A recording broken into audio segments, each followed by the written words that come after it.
नमस्कार, जय हिंद। स्वागत है आपका अपने ही channel it is what it is पे। तो दोस्तों, आज फिर हाजिर हूँ मैं लेके एक नई कहानी क्रांतिकारी की, जिसने फांसी खाई हमारे देश के लिए, जिसने दिया बलिदान हमारे देश के लिए, जिसने बदला पूरा किया हमारे जलियांवाला बाग का। हाँ जी, ऐसे क्रांतिकारी की कहानी लेके मैं हाजिर हो गया हूँ आज फिर आपके सामने।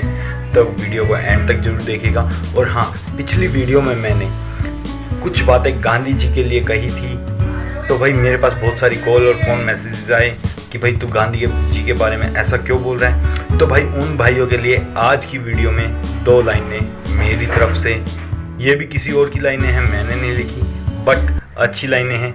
तो उन भाइयों को जवाब दे देता हूँ कि भाई मैं मतलब फ़ोन पे तो दिया नहीं, अब दे देता हूँ उन भाइयों को जवाब।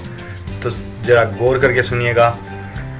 मैं सम्मान करता हूँ गांधीवादी सिखों का, बट क्या करूँ मेरे सिर पे भी कर्जा है उन फांसी खाने वालों की चीखों का। तो दोस्तों, इसीलिए मैं ये वीडियो बनाता हूँ, आपको बताता हूँ कि असली बलिदान किसने दिया हमारे देश के लिए, किन्होंने गोली खाई, किसने फांसी खाई, कितने शहीद हुए, किसने घर छोड़ा, किसने कितना बलिदान दिया। मैं आपको बताने के लिए ये वीडियोस बनाता हूँ ताकि आपको असलियत पता चले, हमारे उन वीर जवानों की शहादत की कहानी पता चले, उनके जज्बे पता चलें जिन्होंने हमारे देश के लिए इतने बड़े बड़े बलिदान दिए हैं। ज़्यादा देर ना करते हुए बढ़ते हैं वीडियो की तरफ। नए हो तो चैनल को सब्सक्राइब कर दो और बेल आइकन जरूर दबा दो ताकि आप भी शामिल हो सको हमारी इस मुहिम में, जो कि क्रांतिकारियों के लिए है। जय हिंद। बात है 26 दिसंबर 1899 की।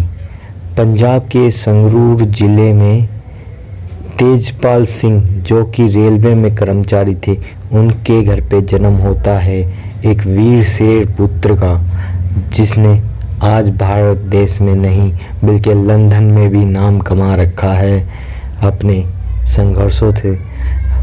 बात करते हैं अब आगे।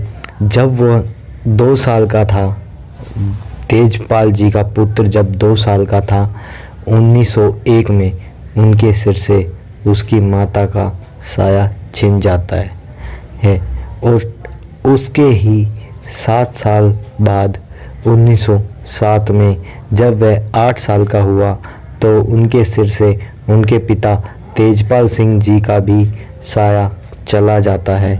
तब वह अनाथ बच्चे की आगे की परवरिश अमृतसर के खालसा अनाथालय में हुई, जहां से उन्होंने अपनी मैट्रिक की शिक्षा पास की और बहुत से जीवन के गुण सीखे, जीने के गुण सीखे।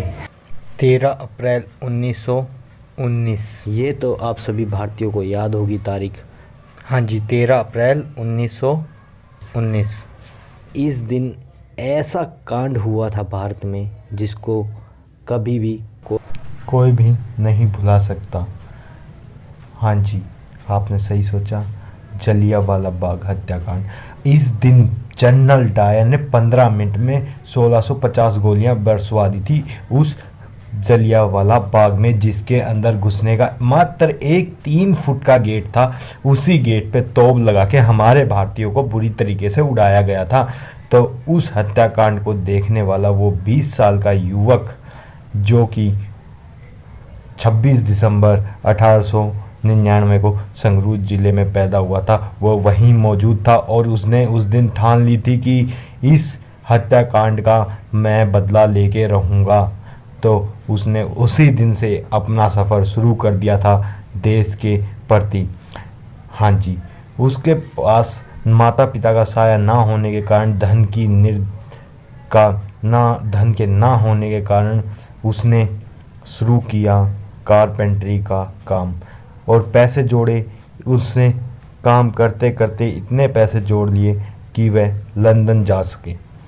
तो वह कारपेंटरी का काम करते करते लंदन गए और लंदन जाके उन्होंने हथियार खरीदने के लिए पैसे चाहिए थे। तो उन्होंने लंदन में एक होटल में वेटर का भी काम किया।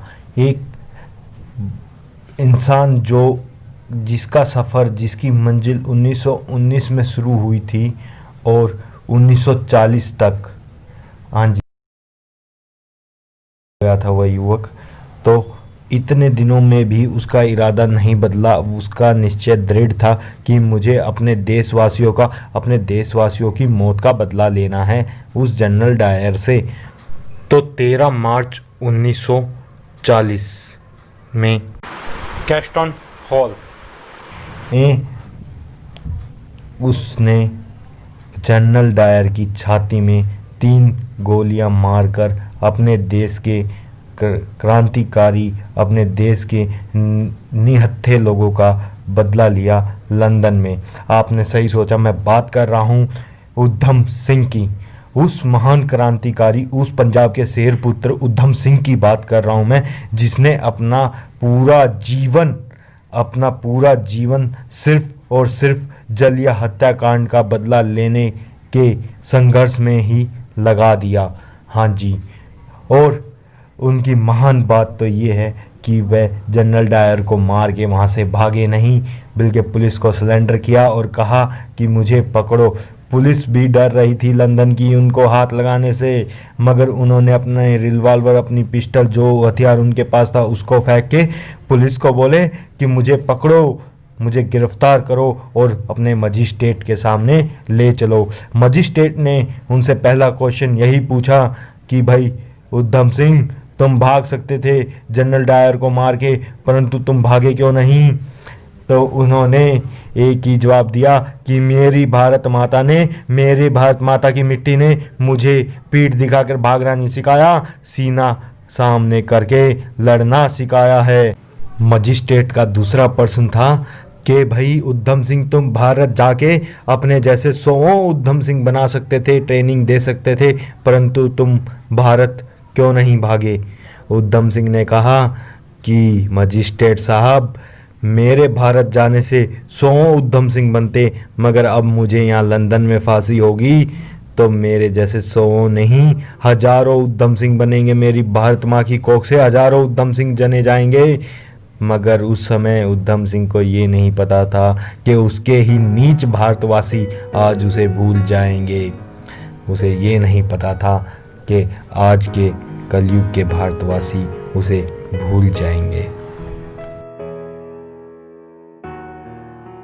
मजिस्ट्रेट ने उधम सिंह को फांसी की सज़ा सुना दी और 31 जुलाई 1940 को यूके के पेंटोल विलेज जेल में उधम सिंह को फांसी चढ़ा दिया गया। ये थी हमारे उधम सिंह की जीवनी। कमेंट करके ज़रूर बताइएगा हमारे उधम सिंह जी की जीवनी आपको कैसी लगी, और आप किस क्रांतिकारी की जीवनी सुनना चाहते हैं वह भी कमेंट करके बताइएगा। और चैनल पर नए हैं तो सब्सक्राइब जरूर कर लीजिएगा, बेल आइकन दबाइए ताकि आपको नए नए क्रांतिकारियों के बारे में पता चलता रहे।